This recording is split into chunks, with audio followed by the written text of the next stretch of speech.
Welcome back to The Breakdown with me, NLW. It's a daily podcast on macro, Bitcoin, and the big picture power shifts remaking our world. The Breakdown is sponsored by NYDIG and produced and distributed by CoinDesk. What's going on, guys? It is Wednesday, November 17th, and over the last few weeks, I've had a few people kind of note that there has been a lot of US-centric focus on The Breakdown lately, and there's some parts of that are obvious. Obviously, I'm in the US, so I think about that jurisdiction more than others, but there's also just been such a never-ending onslaught of regulatory news here in the US with the machinations of the SEC and the CFTC and the infrastructure bill and you name it. It's just had a lot of focus there. But it's not like crypto is a US-only phenomenon. In fact, part of what makes crypto so interesting is the fact that it is growing up simultaneously around the world all at the same time. So today what we're going to do is a whistle-stop tour around the world, a global regulatory roundup. I'm going to cover India, Russia, the UK, Sweden, Brazil, anywhere that there's been interesting regulatory news lately. So hopefully this gives a little bit broader of a picture about what's going on. And as always, if you have ideas for places or specific things that are local but still really important for other people to know about, hit me up on Twitter at NLW, join the Discord. The Discord has been growing recently and is a really good place for these types of conversations. But with that, let's dig in and let's start with India. Now, the relationship between India and crypto has long been fraught.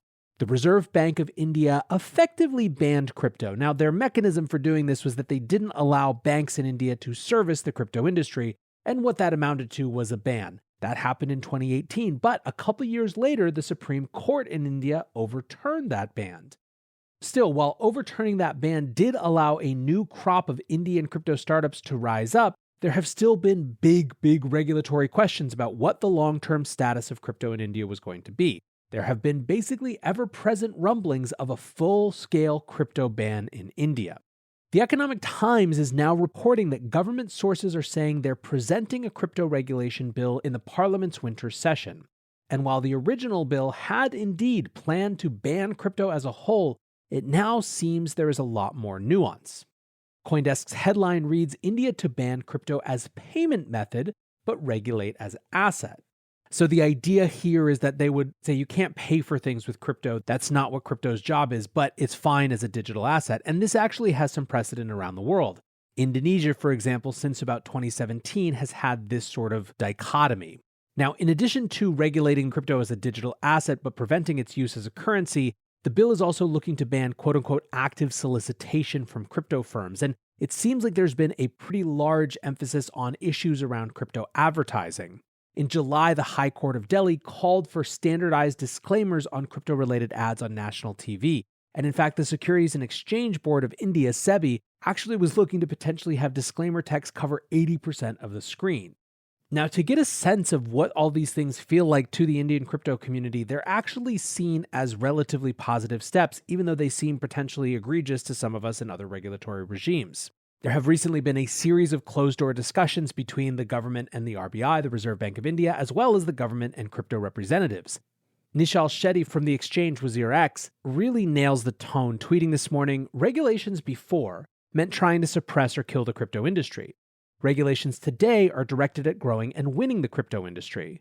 We've gone from negative to positive outlook towards crypto. It's on us now to make India a crypto leader. And by the way, if you ever want to check out more about this, just look for the hashtag #IndiaWantsCrypto. You'll see a plethora of tweets which can bring you into that world.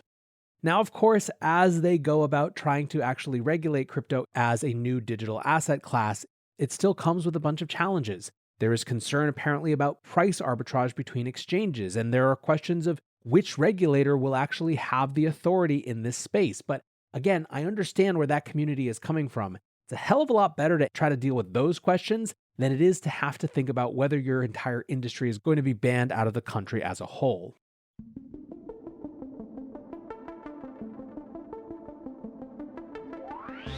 NYDIG sponsors this podcast, and they're integrating Bitcoin into everyday life, not only for Wall Street, but also for Main Street. Because NYDIG is built for Bitcoin, and Bitcoin is built for everyone. Learn more at NYDIG.com/NLW.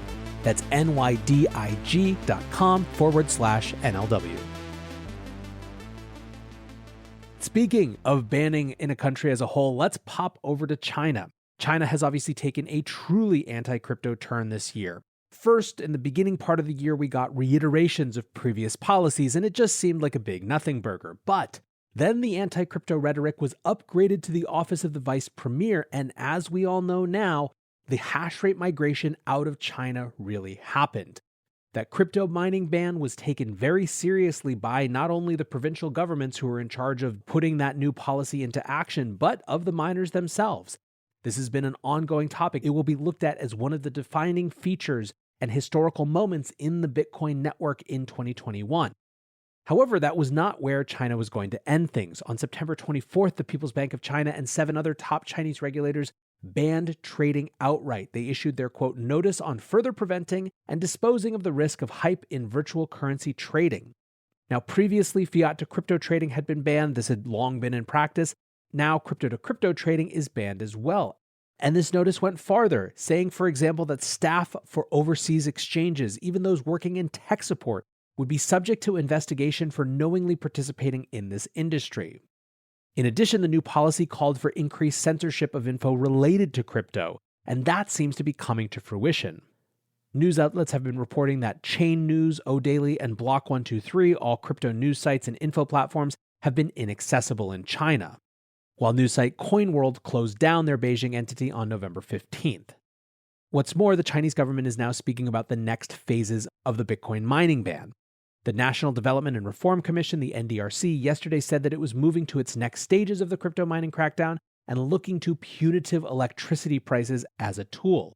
What's more, on Saturday, a top Communist Party member from Jiangxi was fired, expelled from the party, and will likely face criminal charges for support of crypto mining. So, yes, the ban is real and it keeps going on. But now let's head to the Middle East. Israel has announced new anti-money laundering and anti-terrorist rules for crypto service providers. And just like in India, where these new rules are being seen as a potential positive, that's kind of the way that this is being reported out of Israel as well. Basically, the idea here is that these new rules may clear the way for Israeli banks to actually accept crypto sector customers. As CoinDesk puts it, quote, local banks have so far taken an ad hoc approach to accepting deposits tied to crypto investments. Crypto advocates in Israel see the new AML regulations, which came into effect on Sunday, as a first step in setting up comprehensive guidelines at the national level for banks. The CEO of Israeli exchange Bits of Gold said, quote, we hope that this order will significantly reduce transfer blocks and the denial of banking services experienced by crypto users and investors, and create a better atmosphere for investors, users, and companies in the field. Another CEO, the founder of Israeli exchange Bit2C, said, it is a milestone in transforming crypto into a solid steel financial tool that can be used by citizens and businesses of all types. Once digital currencies become regulated, the opportunities will be endless. And just so it's clear that this isn't only exchange owner optimism, this was also the reporting angle of a local news outlet called Globes, which ran with the lead, the new rules will enable Israeli banks to accept profits from digital currency trading without falling foul of anti-money laundering legislation. Now to the UK, just a quick hit. While regulations seem to be opening opportunities in some places, apparently, according to the block, lawyers are telling crypto clients to not establish operations in the UK, which suggests obviously a sense that the regulatory regime there is untenable for business. That said, yesterday we also learned that a Kraken subsidiary, Crypto Facilities, had received an MLR license with the FCA. That means it's compliant with money laundering regulations and that Crypto Facilities can continue to offer derivatives to its customers, although those don't include retail traders due to a blanket FCA ban on crypto derivatives for retail. Meanwhile, in mainland Europe, the ECB, the European Central Bank, was back in the news for including crypto in its biannual financial stability review that was released today. The report acknowledged that the search for yield in the context of falling interest rates and growing inflation around the world was driving people to risky markets like crypto, but it also sounded the alarm on the growing connection between stablecoins and the traditional financial market, which I'm sure is completely unrelated to the fact that the EU is in the early stages of investigating its own digital euro. But to go along with a little nice stablecoin FUD, let's add some climate FUD, shall we? Swedish authorities, including their Financial Supervision Authority and their Environmental Protection Agency, are saying that crypto's rising energy usage is threatening the country's ability to meet their obligations under the Paris Climate Agreement. They wrote an open letter calling for an EU-wide ban on proof-of-work mining.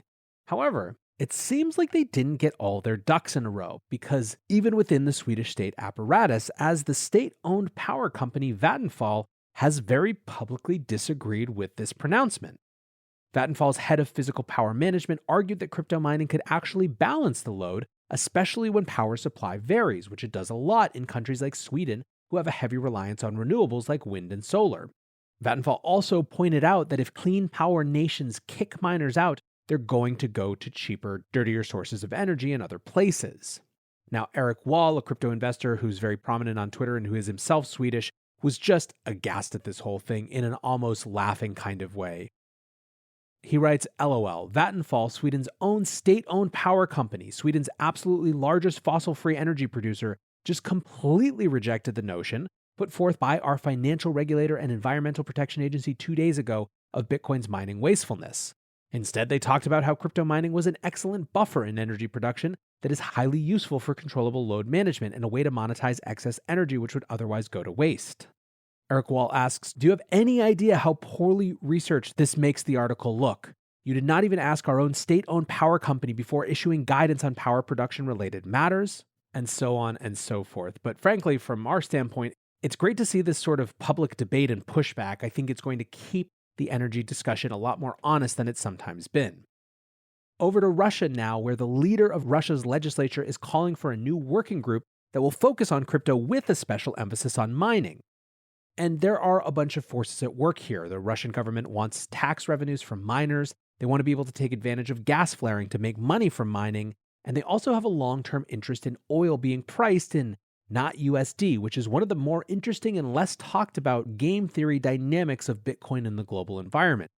Su Zhu says international oil and gas will be priced in Bitcoin within 24 months. This is my prediction. Willy Woo adds the petro-coin regimes, backed by electricity instead of oil and guns, would accelerate a global energy shift. People really don't understand how changing the currency of pricing has huge implications. This, to me, feels like it's going to be an episode that we have to dig into deeper. But a few more to wrap up. In Indonesia, the top Islamic scholarly body of that country has found crypto to be haram, forbidden. It's too close to wagering or betting in their estimation.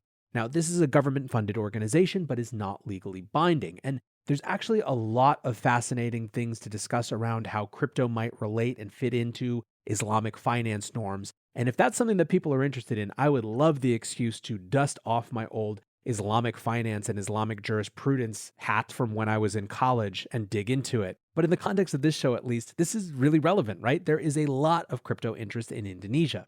A survey announced last month from an Australian blockchain EDU startup called CoinFormat claimed that Indonesia has seen a more than 1,700% increase in crypto interest in 2021, including a 575% increase in annual search volume. In Brazil, a Brazilian congressman has proposed a bill to legalize crypto payments for public and private sector workers, making an argument effectively that this is just part of the future and should be officially enabled. In Peru, the central bank has started to develop their own CBDC, saying, "We have been working on a digital currency. We are not going to be the first because we do not have the resources to be the first or to face the risks, but we do not want to be left behind. I think the payment system we are going to have 8 years from now in the world is going to be completely different from the current one." And lastly, an embassy in the metaverse? That is Barbados' plan. The Barbados Ministry of Foreign Affairs and Foreign Trade has signed an agreement with Decentraland and is now looking to do the same with other metaverse platforms. An official said embassies are the starting point to getting a visa to enter a country or visa-free travel. Can you imagine what that would look like virtually and where that e-visa could lead you? So I think there's an obvious cynical take here, which is that this is just marketing. It's a way for them to be in the metaverse cycle, as that term is bandied about and people are excited to Google it and talk about it. But I think that would be underselling the interesting thing here. We're moving to a world where physical geography matters less and less, at least when it comes to certain parts of economic production and certainly of talent distribution. Why wouldn't you want to be on the forefront of attracting new types of talent in new types of industries to your space, to your jurisdiction, whether that jurisdiction is physical and geographic or something more virtual and metaversal. That's not to say that there won't be many cynical money capturing ploys around any sort of metaverse or virtual worlds, but I think that we can't dismiss these types of efforts out of hand, and I believe that we're going to see a lot more of them going forward. All right, there we go. Around the world in a short period of time. I'm sure there's tons of other things that I missed. Please let me know about them, like I said, on Twitter or the Discord, but hopefully this gives you a bit of an overview around what's happening right now. I appreciate you guys listening, and until tomorrow, be safe and take care of each other. Peace.